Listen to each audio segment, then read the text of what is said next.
السلام علیکم ورحمۃ اللہ وبرکاتہ۔ الحمد للہ وکفی وسلام علی عبادہ الذین اصطفی، اما بعد فاعوذ باللہ السمیع العلیم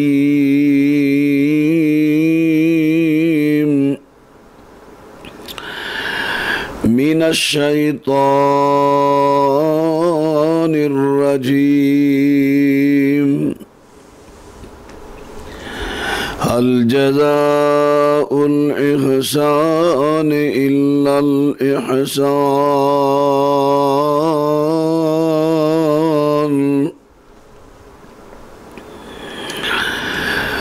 نیکی کا بدلہ نیکی ہے۔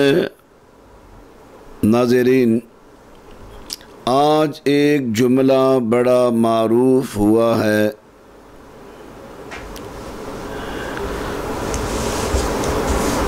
کہتے ہیں کہ نیکی کا بدلہ نیکی نہیں ملتا، بدی ملتا ہے، اور اس میں پھر کئی دنیاوی مثالیں پیش کرتے ہیں۔ قرآن پاک کی بات غلط نہیں ہو سکتی۔ قرآن نے کہا ہے نیکی کا بدلہ نیکی ہے۔ جو شخص خالصتاً اخلاص سے اللہ کے لیے نیکی کرتا ہے، اس کا صلہ اللہ اسے ضرور دنیا میں دے گا۔ اگر دنیا میں نہ ملا، قیامت کے لیے ذخیرہ ہوگا۔ پھر سماعت فرمائے، بعض دفعہ ایسا بھی ہوتا ہے اگر دنیا میں اسے صلہ نہیں ملا، اس کی نیکی کا صلہ اس کی اولاد کو، اولاد کی اولاد کو مل جاتا ہے۔ دنیا میں اس کی بڑی مثالیں موجود ہیں۔ صحیح بخاری میں آتا ہے، حضرت اسلم فرماتے ہیں، میں حضرت عمر بن خطاب رضی اللہ تعالی عنہ کے ساتھ بازار میں ہم چل رہے ہیں۔ ایک خاتون ملی حضرت عمر بن خطاب رضی اللہ عنہ کو، روک کر کہنے لگی، عمر، میرے شوہر فوت ہو گئے ہیں، چھوٹی چھوٹی بیٹیاں ہیں، کمانے والا کوئی نہیں، گھر میں بکری کے پائے تک نہیں کہ ان کو میں پکا کر دوں، دودھ نہیں، ہماری کو کھیتی نہیں۔ پھر آگے اپنا تعارف کراتی ہے، میں خفاف بن آئمہ غفاری کی بیٹی ہوں۔ حضرت عمر رضی اللہ تعالی عنہ واپس لوٹے، بڑا قوی مضبوط اونٹ لیا، اس پر بڑے 2 بورے رکھے جس میں غلہ تھا، کپڑے تھے اور ضرورت کی اشیاء لے کر آئے، اونٹ اس کے حوالے کیا اور فرمانے لگے، فَلَن يَفْنَى حَتَّى يَأْتِكُمُ اللَّهُ بِخَيْرٍ۔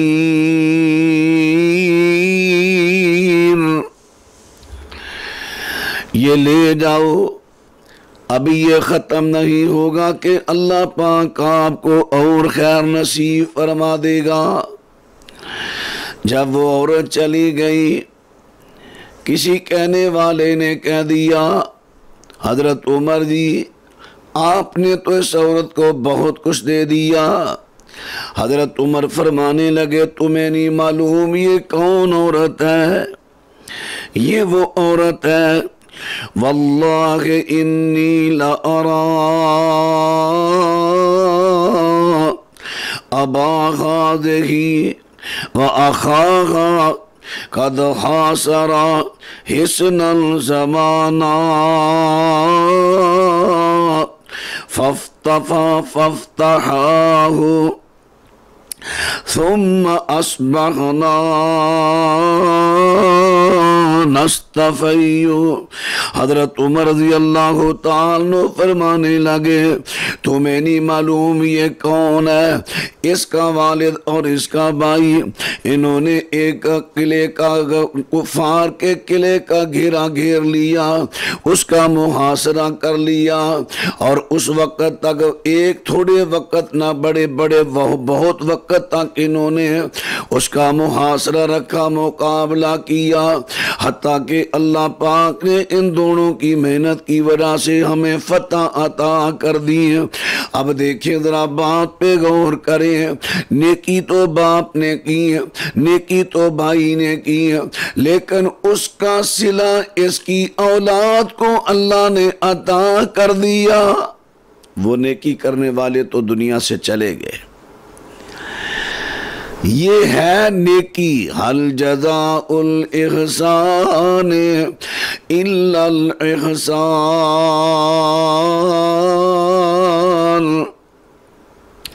جو نیکی کرے گا اس کا بدلہ نیکی ہی ملے گا، اچھا ہی ملے گا، یہ اللہ کا وعدہ ہے. اور یہ جو باتیں ہیں یا منکر قسم کے لوگوں کی یا نادان لوگوں کی باتیں ہوتی ہیں جو کہتے ہیں نیکی کا بدلہ نیکی نہیں بلکہ نیکی کا بدلہ بدی ہے، یہ نادان لوگوں کی باتیں یا جاہل لوگوں کی باتیں ہیں. آئیے میں چند مثالیں آپ کے سامنے رکھتا ہوں. حضرت ابراہیم خلیل الرحمن علیہ السلام یہ ساری زندگی نمرودیوں سے مقابلہ کرتے رہے. آخرکار تقریباً 80 سال کے قریب جب عمر پہنچی، اللہ پاک نے ان کو اجازت دی تو یہاں سے عراق سے نکلے، سیدھے شام چلے گئے، اور راستہ میں ملک مصر آتا ہے، اس کو گزر کے جانا ہے. یہاں کا بادشاہ بڑا ظالم بادشاہ ہے، یہاں کا بادشاہ بڑی حوث رکھنے والا بادشاہ ہے. جو بھی خوبصورت عورت اس کے ملک کی حدود سے گزرتی ہے اس کے ساتھ یہ غلط، اس کے ساتھ یہ بدکاری کرتا.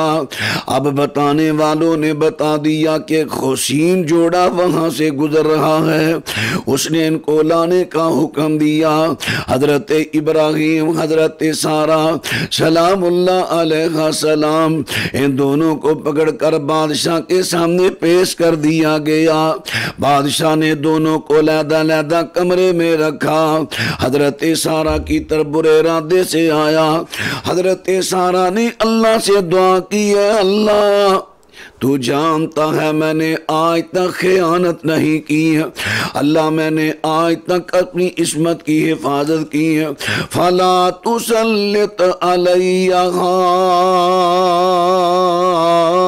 ھذا الکافر، اللہ تو اس کافر کو مجھ پر آج مسلط نہ کرنا.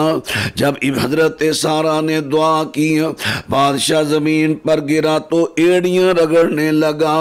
حضرت سارہ رب سلام اللہ علیہ السلام نے پھر دعا کی، پھر وہ تندرست ہو گیا، پھر حملہ کرنے لگا.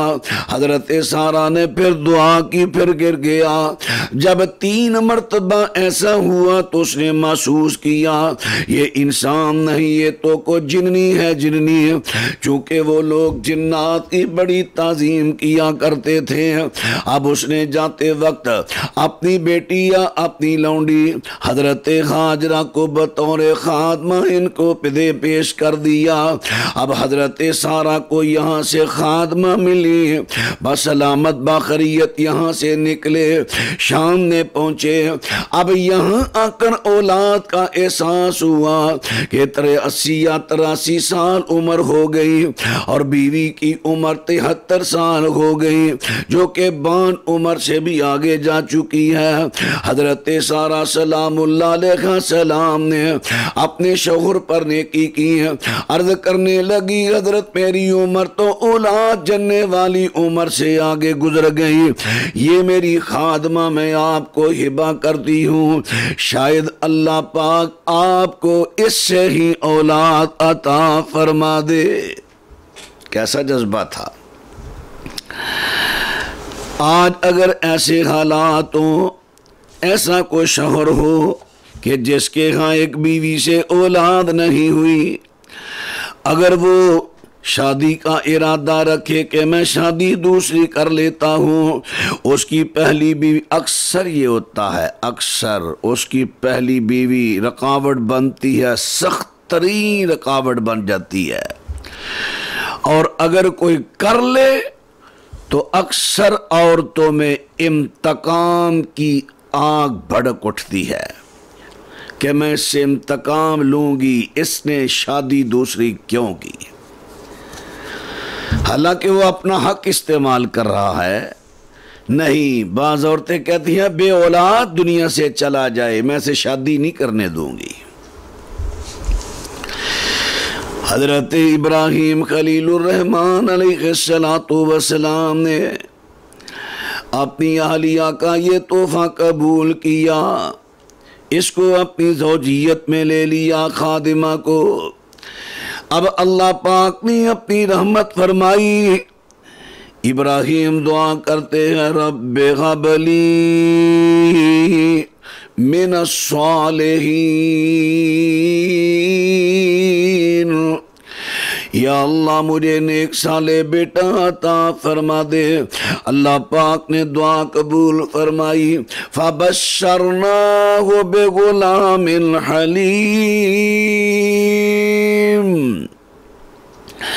رب العالمین فرماتے ہیں ہم نے حضرت ابراہیم کو ایک بردبار تحمل مزاج بیٹے کی بشارت سنا دی۔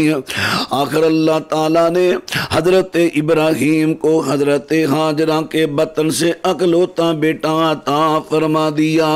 حضرت ابراہیم کا رجحان ہاجرہ کی طرف سے زیادہ ہوا، بیٹے کی وجہ سے اللہ پاک کی طرف سے آرڈر ملا، میرے ابراہیم جی اللہ حکم فرمائے، فرمایا اپنے اکلوتے بیٹے اور اپنی بیوی کو لے لو، میرے گھر بیت اللہ کے قریب جہاں میرے گھر بیت اللہ کے قریب چھوڑ آؤ۔ وہاں پر پتھر تھے لیکن بیت اللہ کی جگہ تھی، بیت اللہ کے قریب جہاں زمزم کا کنواں ہے، یہاں ایک درخت تھا چھوٹا سا، حضرت ابراہیم نے ان کو لے لیا سار، وہاں پہ چھوڑا اور چھوڑ کر خاموشی سے چلے تو سنیا پہاڑی کے قریب آئے، حضرت ہاجرہ پیچھے دوڑی۔ حضرت فرمائے ہمیں آپ کہاں چھوڑ کے جا رہے ہیں؟ کیا آپ ہم سے ناراض ہیں یا اللہ نے حکم دیا ہے؟ حضرت ابراہیم فرمانے لگے کہ اللہ نے حکم دیا۔ اب حضرت ہاجرہ کیا کہتی ہیں؟ اِذَن لَا يُزَيِّئُنَا، اگر اللہ نے حکم دیا ہے تو اللہ ہمیں ضائع نہیں کرے گا۔ حضرت ابراہیم سنیا پہاڑی کے پیچھے کھڑے ہو کر ادھر بیت اللہ کی طرف منہ کر کے دعا کرتے ہیں، ربنا انی اسکنت من ذریتی بواد غیر ذی زرع عند بیتک المحرم ربنا لیقیموا الصلاۃ فاجعل أفئدة من الناس تهوي إليهم وارزقهم من الثمرات لعلهم يشكرون۔ اللہ پاک فرماتے ہیں حضرت ابراہیم نے یہاں دعا کی سب سے پہلے کیا کی؟ فرمایا عرض کیا ربنا لیقیموا الصلاۃ،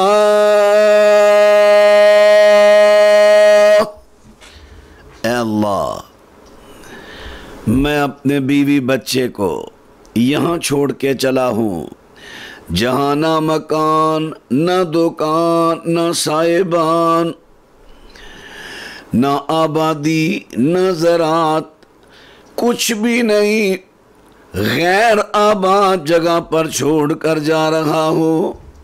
اللہ میں ان کے پاس نہیں کہ ان کی نگرانی اور تربیت کروں، اب تو ہی ان کا نگران بن۔ سب سے پہلی میری دعا ہے ان کو نمازی بنانا، نمازی۔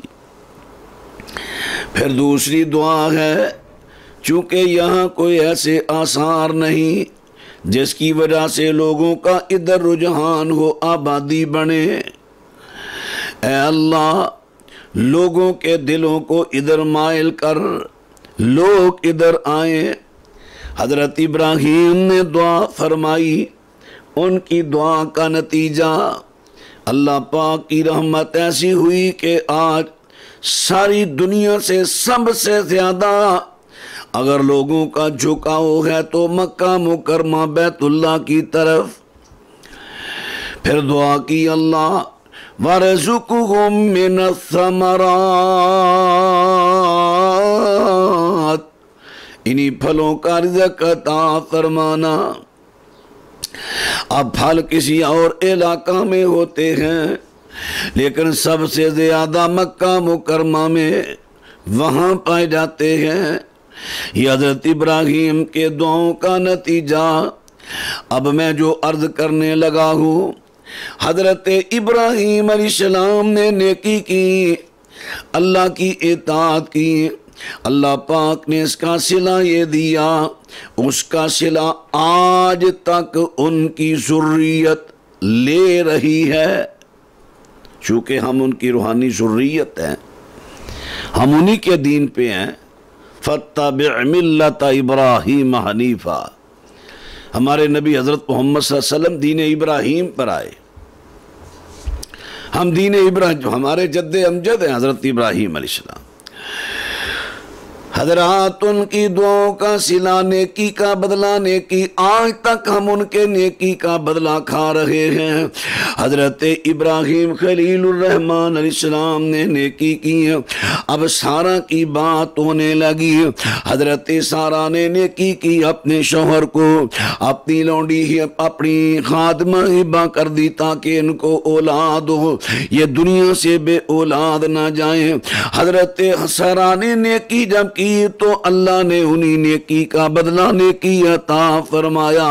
حضرت سارہ بہت بوڑھی ہو چکی تھی، باج عمر ہو چکی تھی، حضرت ابراہیم بھی بوڑھے ہیں، فرشتے آئے ہیں نیکی کا بدلہ نیکی بیٹے کی بشارت دینے کے لیے۔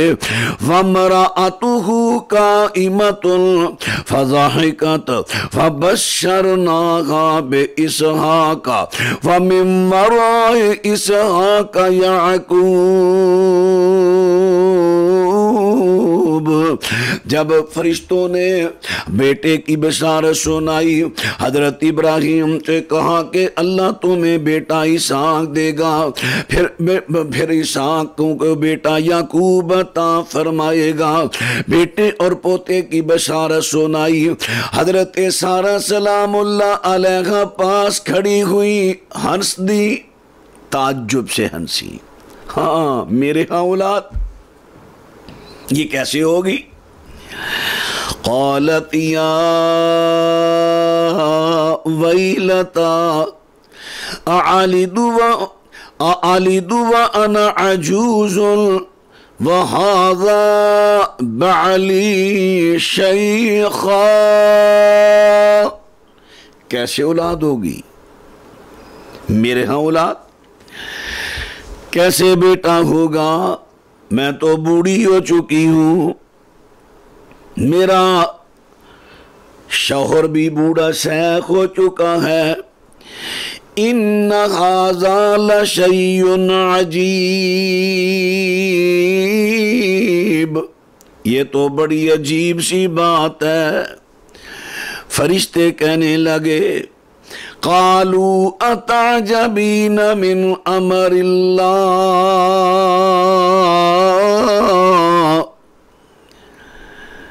کیا اللہ کے فیصلوں، اللہ کے حکم پر تعجب کر رہے ہو؟ حضرت سارہ سلام اللہ علیہ السلام نے اپنے شوہر پر نیکی کی، رب العالمین نے نیکی کا بدلہ نیکی دیا، اس عمر میں بیٹا عطا کیا جس میں امید ہی باقی نہ ہو، مایوسیاں چھا گئی ہو، نا امید ہو گئے، کہ اس عمر میں کہاں اولاد ملے گی، لیکن اللہ نے ثابت کر دیا حل جزاء الاحسان الا الاحسان،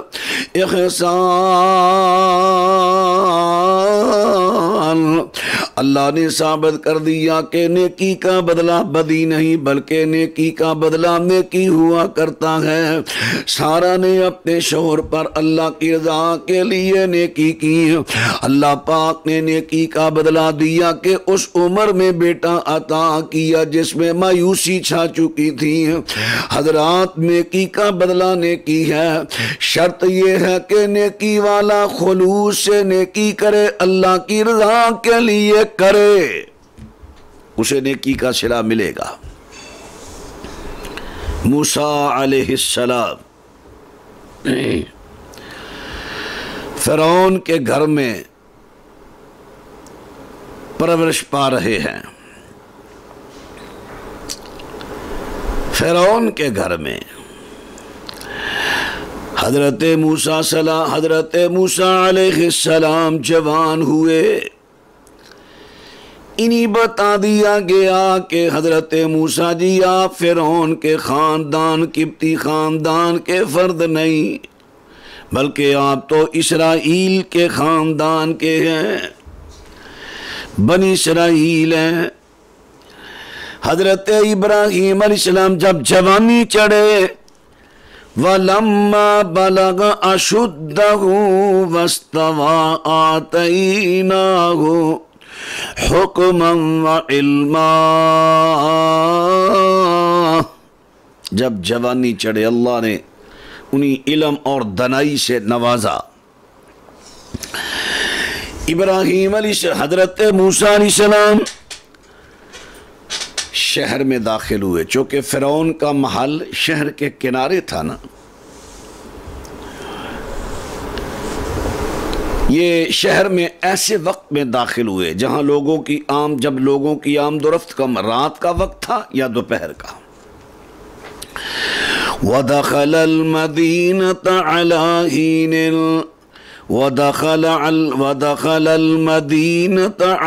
حِينٍ غَفْلَةٍ مِّنْ أَهْلِهَا فَوَجَدَ فِيهَا رَجُلَيْنِ يَقْتَتِلَانِ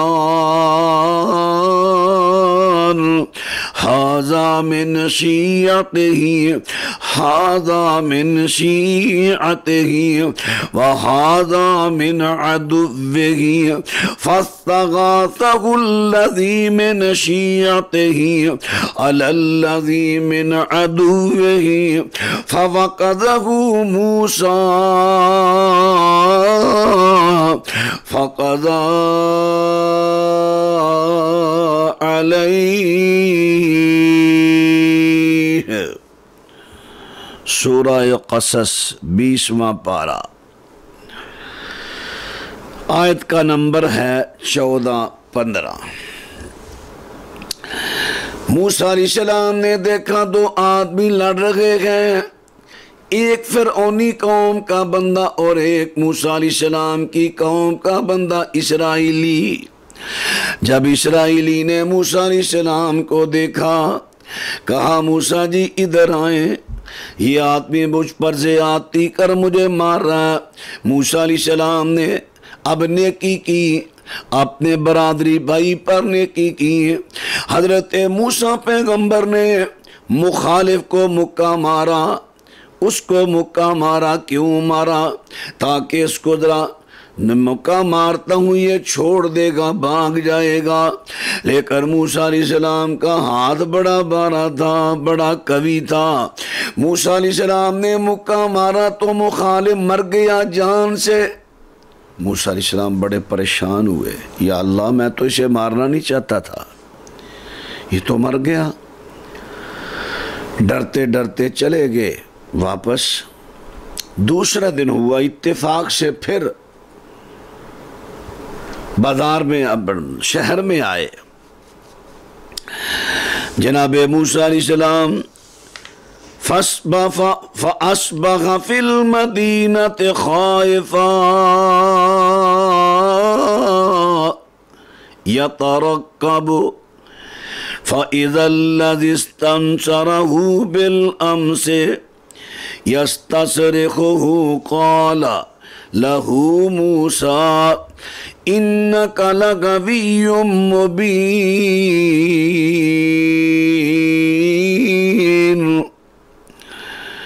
فَلَمَّا أَنْ أَرَادَ أَنْ يَبْطِشَ بِالَّذِي هُوَ عَدُوٌّ لَهُمَا قَالَ يَا مُوسَىٰ أَتُرِيدُ أَن تَقْتُلَنِي كَمَا قَتَلْتَ نَفْسًا بِالْأَمْسِ إِن تُرِيدُ إِلَّا أَن تَكُونَ جَبَّارًا فِي الْأَرْضِ وَمَا تُرِيدُ أَن تَكُونَ مِنَ الْمُصْلِحِينَ۔ حضرت موسیٰ پیغمبر نے پھر دوسرے دن یا تیسرے دن دیکھا، جب ڈرتے ڈرتے شہر میں آئے، کہیں میرا لوگوں کو پتہ نہ چل گیا ہو کہ اس مقتول کا یہ قاتل ہے۔ حضرت موسیٰ ڈرتے ڈرتے شہر میں داخل ہوئے، دیکھا تو وہی مسلمان، وہی اسرائیلی اور ایک اور فرعونی سے لڑ رہا ہے۔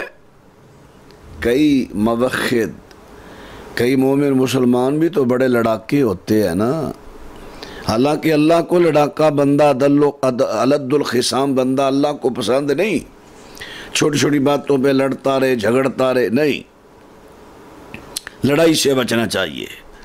ہاں جب اللہ کی یہ لڑائی ہو، الحب للہ والبغض فی اللہ، اللہ کے لیے لڑائی ہو تو پھر بڑی بے باکی اور جرأت سے لڑائی ہو۔ موسیٰ علیہ السلام کو جب اس نے دیکھا تو موسیٰ علیہ السلام کو پھر بلایا۔ جناب موسیٰ پیغمبر چونکہ جلالی طبیعت کے تھے، تھوڑے سے جلال میں آئے، حضرت موسیٰ فرمانے لگے اِنَّكَ لَغَوِيٌّ مُّبِينٌ، تو شرارتی ہے، روز لڑتا ہے۔ جب موسیٰ علیہ السلام تھوڑا سا غصہ میں بولے اور ان دونوں کی طرف آنے لگے، موسیٰ علیہ السلام کا ارادہ کیا تھا کہ اس کے دشمن کو ڈانٹنے کا، لیکن وہ جو اسرائیلی تھا اسے خطرہ محسوس ہوا کہ موسیٰ غصہ سے آ رہے ہیں، شاید آج مجھے ماریں گے، یہ ڈر کے بول پڑا۔ کیا کہتا ہے؟ یا موسیٰ اتريد ان تقتلنی کما قتلت نفسا بالامس، موسیٰ کیا تو مجھے قتل کرے گا، مارے گا جیسے تو نے کل ایک بندے کو مار دیا؟ جب مخالف نے یہ سنا کہ کل والے مقتول کا قاتل تو موسیٰ ہے، وہ دوڑ گیا لڑائی چھوڑ کر، فرعون کو جا کر اطلاع دی کہ تیرے خاندان کے بندے کو تیرے گھر میں پرورش پانے والے موسیٰ نے قتل کیا مکہ مار کر۔ فرعون نے آرڈر دے دیا، پولیس والوں کو اسے پکڑ کے لاؤ، اسے قتل کر دیا جائے گا۔ اب موسیٰ علیہ السلام نے بڑے خلوص سے اپنے برادری کے بندے مسلمان کی مدد کی تھی، نیکی کی تھی اس پر۔ اب اس نے تو نیکی کا بدلہ نہیں دیا، لیکن اللہ نے بدلہ دیا۔ یہی میں کرنا چاہتا ہوں، آپ چاہتے ہیں میں جس سے نیکی کر رہا ہوں وہی مجھے نیکی کا بدلہ دے؟ نہیں، وہ نیکی کا بدلہ دے تو بہتر، اگر نہ دے، وہ اگر نہیں دے گا تو اللہ تو نیکی کا بدلہ دے گا۔ حل جزاء الاحسان الا الاحسان، وہ تو نیکی کا بدلہ نیکی دے گا۔ اب جس پر انہوں نے نیکی کی وہ تو بچھو بن گیا، اس نے تو جناب موسیٰ کو ڈنسا، لیکن اللہ نے نیکی کا بدلہ نیکی دیا۔ فرعون نے پیچھے پولیس لگا دی،